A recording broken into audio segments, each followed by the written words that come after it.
بسم الله الرحمن الرحيم واذكر في الكتاب مريم إذ انتبذت من أهلها مكانا شرقيا فاتخذت من دونهم حجابا فأرسلنا إليها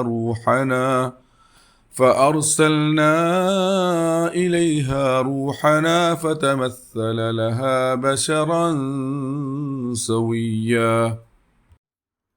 പരമകാരുണികനും കരുണാവാരിധിയുമായ അള്ളാഹുവിൻ്റെ നാമത്തിൽ. ഈ വേദപുസ്തകത്തിൽ മറിയമിൻ്റെ കാര്യം വിവരിക്കുക.